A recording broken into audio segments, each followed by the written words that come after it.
Hey everybody, it's Mike. Welcome back to the studio. Well, on Sunday it was 37 degrees Celsius here. Then on Monday it was 8 degrees Celsius and raining cats and dogs. And whenever the weather changes, people always contact me and say, should I take pictures outside when it's like this? Should I go outside when it's snowing? How do I take pictures if it's a little bit cold outside? Should I take my camera gear outside? Well, let me address what I do. First of all, number one thing has nothing to do with your camera equipment, has to do with you. Dress for the weather. In fact, slightly overdress. Why? Because when you're taking pictures, you tend to stand in one area way too long and your extremities start to get cold really fast. So dress with a good warm hat. I have a bomber's hat that I picked up years ago, fur lined, really nice and warm. I'm always wearing this coat whenever it's cool outside. I even wear it inside. And I have another warmer one that's a windbreaker that I put on over top of it if it's cool, or I have a really warm one that I put on if it's really cold outside. I have good shoes and boots depending upon the weather. So that's the first thing, dress for yourself. Second thing is your gear. Now, I don't care who you have as a manufacturer, what camera you have, and what they've said about waterproofness and whatever, dustproofness or whatever. It's not true. Water will find its way inside sooner or later. If you're outside in pouring rain, you're going to get water in your gear if it's raining really hard, no matter what. So I use a lens coat. I love it. I've had it for a number of years. It works perfect. It's water resistant. I'm not going to say waterproof, although the manufacturer would probably say waterproof. It goes over top of your lens and you can put your hands inside. Now, I only use this on my big lens. Sometimes I've used it on the 70 millimeters, 70 to 200, but usually it's the 150 to 600 that I use it on. For my smaller lenses, I usually just put them inside my coat and just have my coat unzipped and pull it out and then put it back in again. If I'm walking a long distance, I'll have a nice backpack and I use that to keep myself dry or to keep my equipment dry. For the big lens though, it's just too big to put underneath my coat. It just does not work.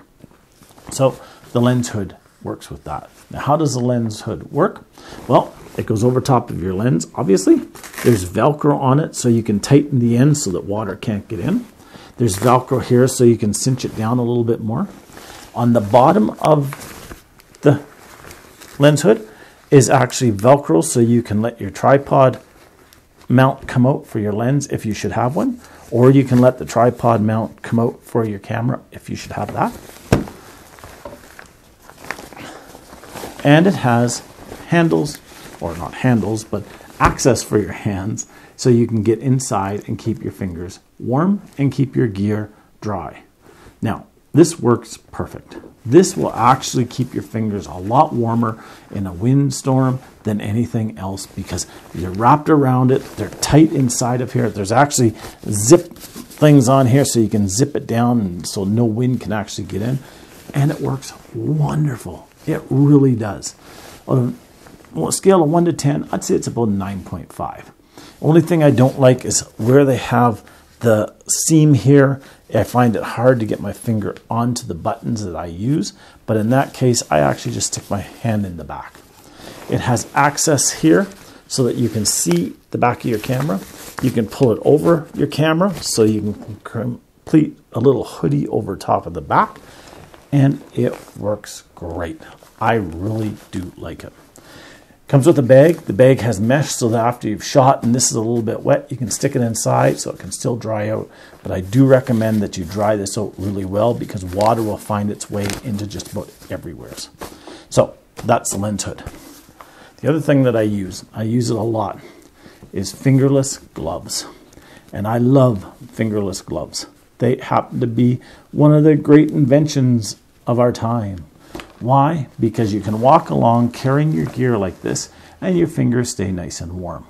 If you're using your hand to rest your camera and lens on, it's nice and warm. If you need access to a finger or two, you can bring out a finger or two And you can control your controls like this. And it works really, really, really well. I've tried other gloves, I've tried mittens, I've tried everything. The fingerless ones seem to be the best for what I use them for, and it just works great. So why go out and take pictures when the weather is not perfect? Well, that's usually the time that you get your best pictures. On a cool day is when the animals will start to move around. On a little bit of a rainy day, the colors get a lot richer. A little bit of snow in a picture makes it just look that much nicer.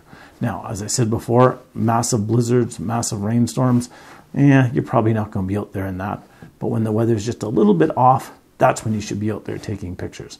And that's when most of the photographers will be at home shivering in front of the fireplace or watching TV as you're getting the good pictures. So if you like this video, please click on the like button, click on the subscribe button as well, and I'll talk to you next time.